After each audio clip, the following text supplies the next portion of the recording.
कांग्रेस प्रदेश अध्यक्ष हर्षवर्धन सपकाल ने सोमवार को नागपुर में मीडिया से बातचीत करते हुए राजू शिंदे अमित शाह की मुलाकात, भाजपा शिंदे गुट की अंदरूनी राजनीति, महापुरुषों के इतिहास पर जारी विवाद और चुनाव आयोग पर उठे सवालों को लेकर केंद्र और राज्य सरकार पर गंभीर आरोप लगाए। राजू शिंदे की अमित शाह से मुलाकात पर सपकाल ने कहा कि यह केवल सत्ता का खेल है, इनके विचार एक भी नहीं मिलते, इसलिए इनके बीच टोली युद्ध कई महीनों से जारी है। उन्होंने दावा किया कि देवेंद्र फडणवीस शैडो सीएम है, जबकि असली मुख्यमंत्री अमित शाह है। पूरा राज्य कारभार वही चलाते हैं। सपकाल के अनुसार मंत्री बनने से लेकर छोटे बड़े फैसले तक सब शाह की मंजूरी पर निर्भर है। छोटी छोटी शिकायतें भी दिल्ली में उनके कानों तक पहुंचानी पड़ती है। उन्होंने कहा, पार्थ पवार को क्लीन चिट दिलाने के लिए अजित पवार का दिल्ली दौरा भी इसी राजनीतिक दबाव का नतीजा है। नगर परिषद चुनाव कांग्रेस सोबल की नीति पर कायम है। आगामी नगर परिषद नगर पंचायत चुनाव को लेकर सपकाल ने कहा कि कांग्रेस अपनी सोबल की नीति पर अड़िग है। इंडिया अलायंस के अंदर स्थानीय स्तर पर गठबंधन के अधिकार नेताओं को दिए गए हैं। अलायंस के बाहर कोई गठबंधन करना है तो उसका प्रस्ताव स्थानीय नेता भेजेंगे। शरद पवार से मुलाकात पर कहा, इंडिया अलायंस का महत्वपूर्ण नेतृत्व। सपकाल ने बताया कि शरद पवार के साथ बैठक नियमित समन्वय का हिस्सा है। नगर परिषद चुनाव को लेकर तीनों दलों की बैठक हुई थी। समन्वय की ऐसी अनौपचारिक बैठकें चलती रहती है। महायुति में फूट, सपकाल का तंज, फोड़ाफोड़ी का काला कंद बनाने में भाजपा माहिर है। शिंदे गुट में चल रही नाराजगी पर उन्होंने कहा, भाजपा को मिठाई में पड़ा खड़ा भी कलाकंद बनाना आता है। दो पार्टियां तो पहले ही फोड़ दी है, यह तीसरी को फोड़ने की तैयारी है। उन्होंने चुनाव आयोग पर बड़े सवाल उठाते हुए कहा कि गली गली में शोर है, चुनाव आयोग वोट चोर है। आज जनता भी इसे मानने लगी है। उम्मीदवारों की सहेलियां पर कटाक्ष, यह उनकी राजनीतिक संस्कृति का हिस्सा है। भाजपा शिंदे गुट के नेताओं की बार बार होने वाली सहेलियों रिसोर्ट राजनीति पर सपकाल ने व्यंग करते हुए कहा कि सूरत, गुवाहाटी, गोवा सभी जगह सहेलियां हो चुकी है। यह उनकी ही राजनीतिक संस्कृति है। मराठी भाषा पर बयान, मराठी अस्मिता का सवाल है। राजू पाटिल के विवादित बयान पर सपकाल बोले, मराठी हमारी अस्मिता है। मराठी का संवर्धन करना हर नागरिक की संवैधानिक जिम्मेदारी है। एमएनएस से गठबंधन के संकेतों को नकारा। किसी भी स्थानीय स्वराज्य संस्था के चुनाव में एमएनएस के साथ गठबंधन का कोई प्रस्ताव नहीं आया है। या सर्व प्रक्रियेचे 2-3 भाग पडतात। मुळात हे कोणत्याही विचाराच्या अनुषंगाने नव्हे तर केवळ सत्ता सत्ता आणि सत्वा हा परवलीचा शब्द असल्यामुळे सर्व एकत्र आलेले आहेत आणि सत्तेसाठी एकत्र आल्यानंतर यांचं टोळी युद्ध जे आहे ते अनेक दिवसांपासून सुरू आहे आणि या टोळी युद्धाच्या अनुषंगाने हे सरकार कार्यरत असल्यामुळे यांना गँग ऑफ ट्रिपल इंजिन सरकार देखील आम्ही म्हणतो। राहता राहिला दिल्लीश्वरांना गाठणे तर महाराष्ट्रातले देवेंद्र फडणवीस हे शॅडो मुख्यमंत्री आहेत।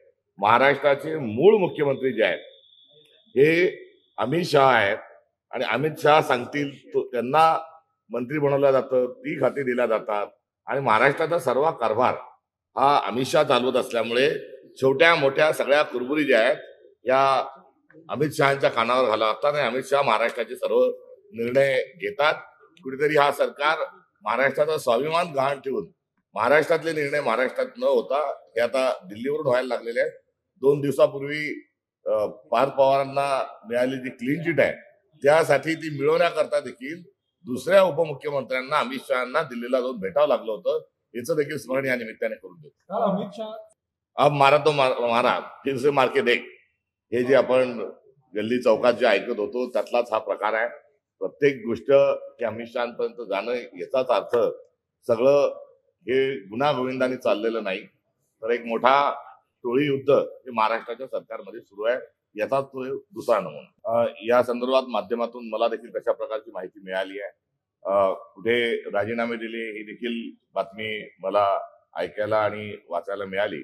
आता अद्यापपर्यंत कोणी कोणाची तक्रार केलेली नाही आणि अशा प्रकारचे राजीनामे हे प्रदेश पातळीवर प्राप्त नाही। आम्ही आमच्या भूमिकेवर ठाम आहोत। एवढंच नव्हे तर आता सर्वसाधारणपणे सर्वच पक्षांनी तशी सदोरू भूमिका घेतलेली आहे। आघाडी आणि युतीच्या संदर्भात स्थानिक पातळीवर आम्ही अधिकार दिलेले आहे। इंडिया अलायन्सच्या पार्टनर सोबत आघाडी करण्याची त्यांना मुभाई दिलेली आहे। इतपर इंडिया अलायन्सच्या बाहेरचे जर काही घटक पक्ष असतील तर त्या संदर्भात प्रस्ताव सादर करावा, त्याच्यावर चर्चा देखील संभव आहे. आणि हेच धोरण मुंबईच्या महानगरपालिकेच्या निवडणुकीच्या अनुषंगाने अशा पद्धतीने इंडिया अलायन्सचे एक महत्वपूर्ण नेते आहेत, महाराष्ट्राचे एक नेतृत्व आहे आणि त्या संदर्भात आमच्या आघाडी म्हणून त्यांच्याशी चर्चा आणि समन्वय असणं हे आवश्यक आहे. आणि करिता आमची काल मुंबईतील नेते मंडळी त्यांना भेटण्याकरता गेली होती. एवढंच नाही तर नगरपालिका निवडणुकीच्या अनुषंगानं राष्ट्रवादी काँग्रेस, युबीटी आणि काँग्रेस या तिघांची मागच्या आठवड्यातही एक समन्वयाची बैठक झाली होती. आणि नगर परिषदेच्या निवडणुकीच्या पार्श्वभूमीवर आज देखील आमचे नेते हे सर्व या तिन्ही पक्षाचे नेते संवाद साधणार. नाही, अशी बैठक जी आहे ही अनौपचारिक स्वरूपामध्ये आपण एकत्र तिन्ही पक्षांच्या कोणी ना कोणी जबाबदार माणसांनी एक भेटलं पाहिजे, संवाद झाला पाहिजे, अशा आशयाच्या ती बैठक आहे. ती काही धोरणात्मक आणि काही निर्णय घेण्याच्या अनुषंगाने नाही. समज त्याच्यात मिठाचा खडा पडल्यावर कलाकंद करून कसा खायचा हे भारतीय जनता पक्षाला चांगलं माहिती आहे. आधीच त्यांनी 2 पक्ष फोडलेले आहेत. आता पुन्हा जे आहेत त्यांच्यासोबत असणाराही पक्ष हे फोडण्याच्या अनुषंगाने आता त्यांची कलाकंद योजनाही असावी. त्यांनी त्यांच्या भूमिकेवर पक्क राहावं. त्यांच्या सारख्या भूमिका बदलणाऱ्या पक्षाच्या आणि त्यांच्या नेत्याबद्दल काय बोलावं.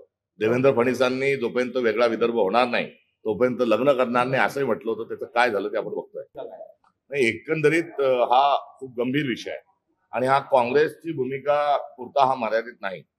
राहुल गांधी आमचे नेते आहेत, करिता आम्ही त्यांच्याबद्दल हे बोलत नसून ते तर नेते आहेतच, मात्र त्यांनी या भारतातली लोकशाही टिकवण्याच्या अनुषंगानं जे ओट चोरीचा जे स्कॅन्डल त्यांनी जे फोडलंय ते आता आपल्या सगळ्यांच्या समोर आहे. गली गली में शोर आहे आणि निवडणूक आयोग ओट चोर आहे हे आता सर्वांना कुठेतरी तत्वतः मान्य झालेलं आहे.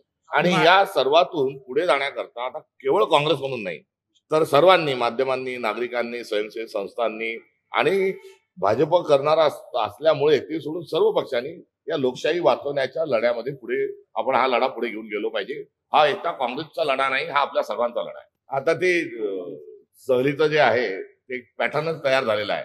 सुरत, गुवाहाटी वाया गोवा जी सहल आहे ती सहलच त्या पक्षाची निर्मिती तिथूनच झालेली आहे. त्यामुळे त्यांची ती संस्कृती आहे, त्यांचं ते कल्चर आहे. मित्र पक्ष मुळात विषय आहे की एकमेकांच्या सोबत हे एकमेकांचे पक्ष फोडतात कसे, यांचं सगळं व्यवस्थित नाही. यांच्यामध्ये टोळी युद्ध चालू आहे, हा मूळ मुद्दा आहे.